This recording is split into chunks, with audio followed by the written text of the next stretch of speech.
Positif COVID-19 sebanyak 678 orang, sehingga totalnya menjadi 25.216 orang. Kalau kemudian kita lebih rinci lagi, bahwa kasus ini tidak merata di 34 provinsi. Ada beberapa provinsi yang kemudian kasusnya meningkat. Dalam kaitan ini, kalau kita lihat di 5 provinsi yang terbanyak peningkatannya, tentunya yang pertama adalah kita lihat DKI naik cukup tinggi, 125 kasus. Namun ini bukan seluruhnya pada wilayah administrasi DKI, karena pekerja migran Indonesia yang kembali ke tanah air dan kemudian melalui Bandara Soekarno-Hatta, keseluruhannya kita screening. Kita lakukan pemeriksaan PCR dan banyak di antara mereka yang mengidap positif. Jadi ini bukan gambaran dari wilayah administrasi DKI secara keseluruhan, tetapi juga menjadi gambaran yang ada di pekerja migran. Kalau kita lihat khusus DKI saja, angka ini cukup stabil dari hari ke hari. Kemudian berikutnya yang naik adalah Jawa Timur.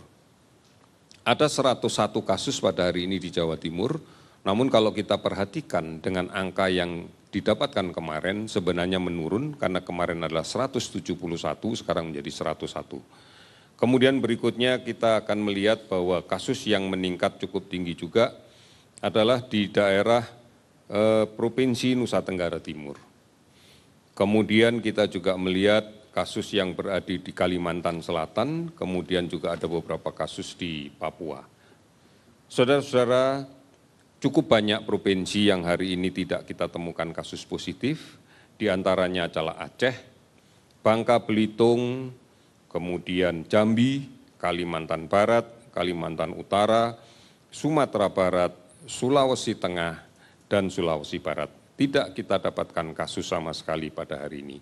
Beberapa daerah ada juga yang ada penambahan kasus antara 3 sampai dengan 1 kasus, Kepulauan Riau, Gorontalo, Yogyakarta, Bengkulu, dan Sulawesi Tenggara. Saudara-saudara, inilah gambaran yang kita dapatkan bahwa kenaikan 678 kasus ini tidak dimaknai bahwa ini adalah kenaikan gambaran yang keseluruhan dari wilayah Indonesia. Ada beberapa provinsi yang memang dalam 3 minggu terakhir ini sudah menunjukkan gambaran yang mendatar, artinya sudah tidak ditemukan kasus baru, dan beberapa provinsi sudah mengalami penurunan lebih dari 50% dari puncak yang pernah didapatkan.